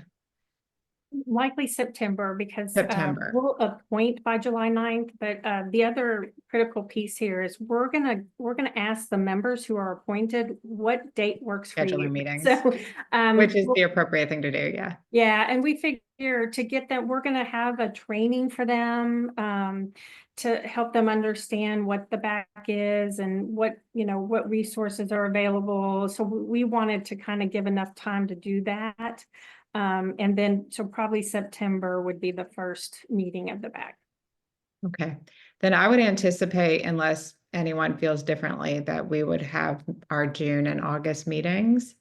And then we would, you know, see what happens with the back at that point. And if they begin to meet and remain active, we can just suspend the consumer TAC.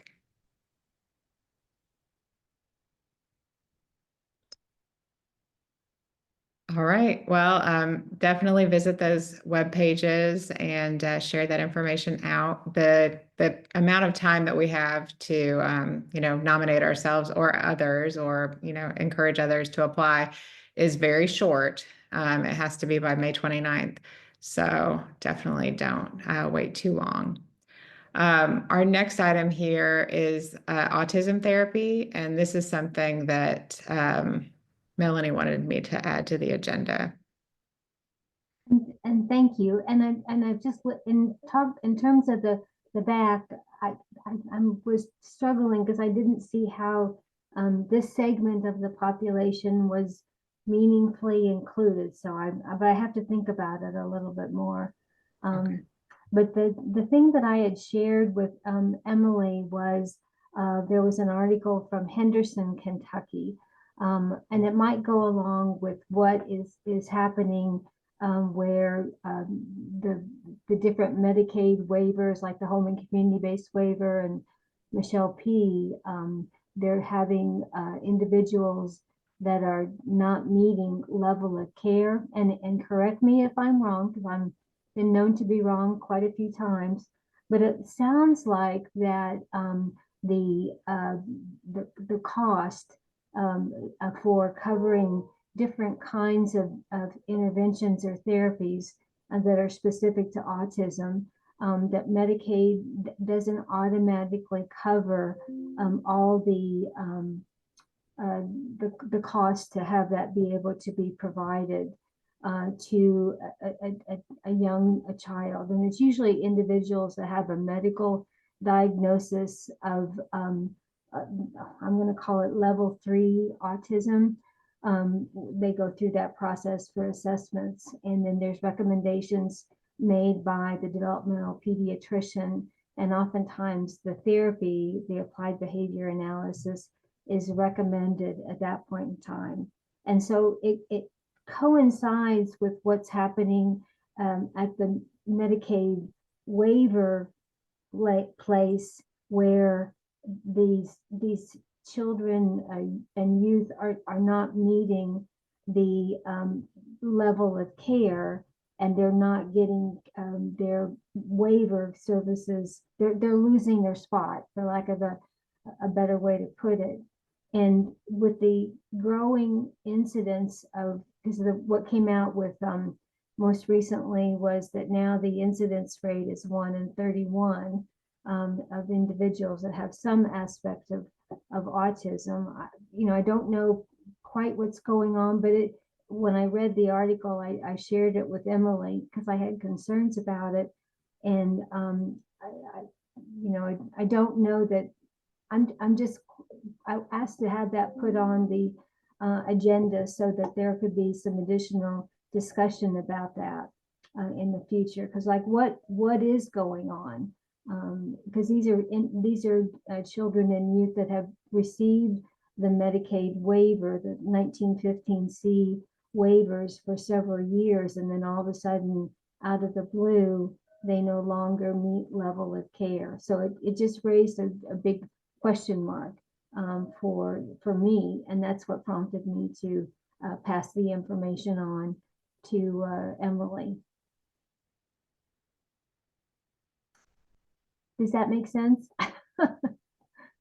And I don't have an answer. I just in seeing it made me kind of wonder um, it just made me went, what is going on?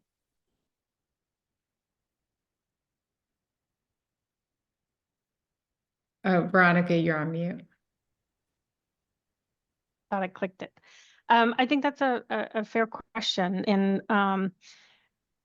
part of it is, and Carmen, I think, alluded to it, and Dr. Hoffman as well, that, we are closely, and in fact, we're not just closely monitoring, we're looking at every single denial for a child right now, every single one. We've gone back and looked through from January 1 to present. As soon as we get the notice of a denial, we're taking a look at it to ensure it's appropriate. And we've overturned some, not very many, I'm going to be honest. But we have overturned some, and then we've been working with members and encouraging them to appeal, so they get that right to have it reviewed, outside the department. And certainly, like, that's the first thing I say to folks: just preserve your appeal rights, file that appeal. Because they can, if they do it within 10 days, they can ask for continuation of services. And so we really tried to catch them and say, go ahead and file the appeal, ask for continuation of services, and that gives us all time to really take a look to sure that it was appropriate. I wasn't sure at first if this was just gonna ask us to present on what kind of services are available for autism, but it sounds like you're more focused on the recertification denials that are happening, level of care denials that are happening. Yeah, and thank you for, and I'm not trying, I swear I'm not trying to cause problems. I just am seeing families that have children with pretty significant um, uh, needs in regards to their child, and my loved one is an adult now, but I remember those days, so I get it.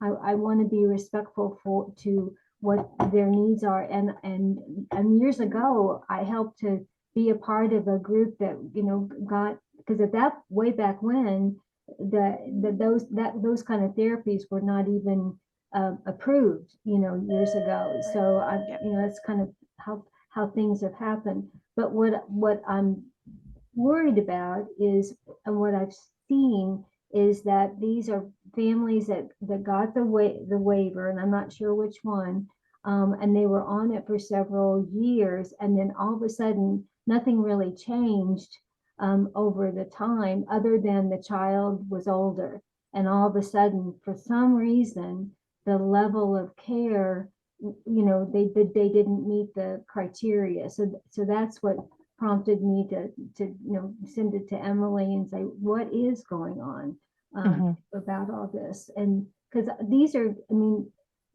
there's always a new group of young children and youth that are coming through the pikes that have pretty significant needs.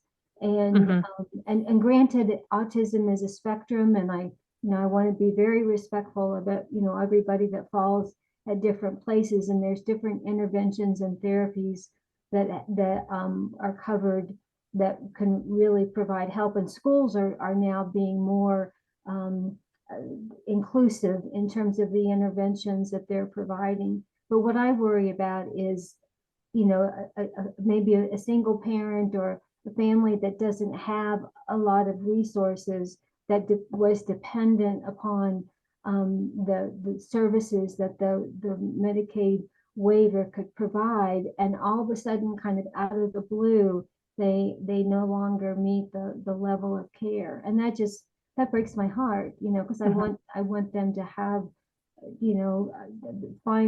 have successes with their loved one. So and I'm not asking for there to be justification or an answer or something like this, but I would really, really, really love to have some ongoing conversation about it.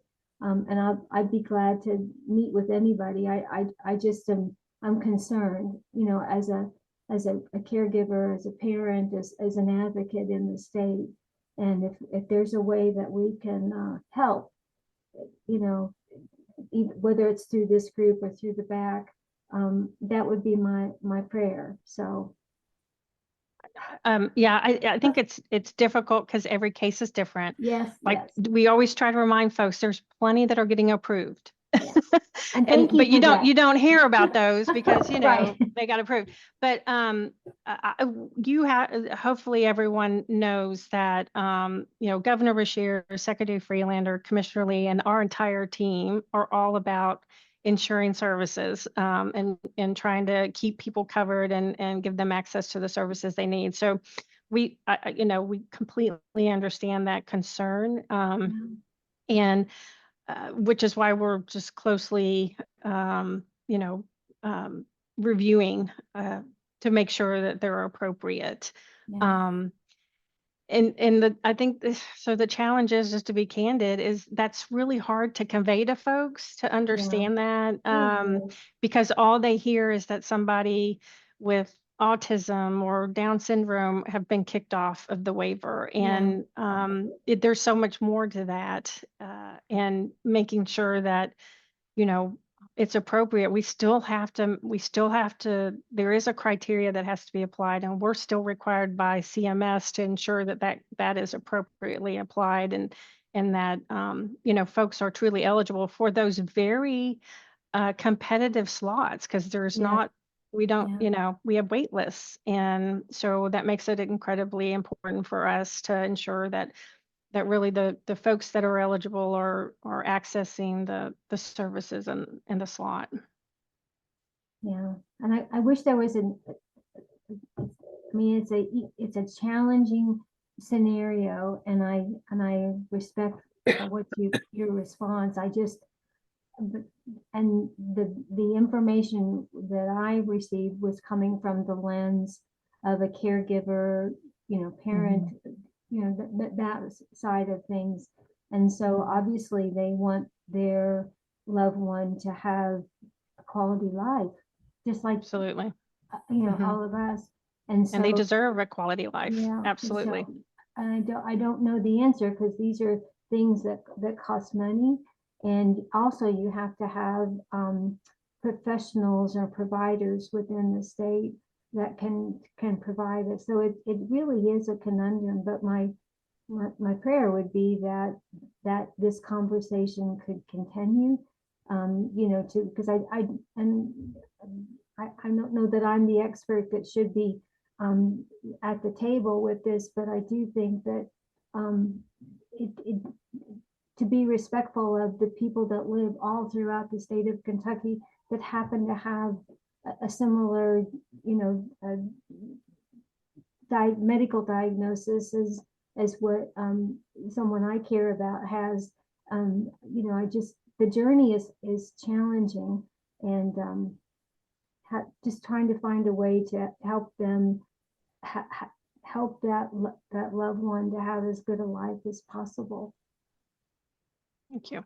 I didn't really, that wasn't very well said, but just know that I'm very willing to do whatever could maybe help.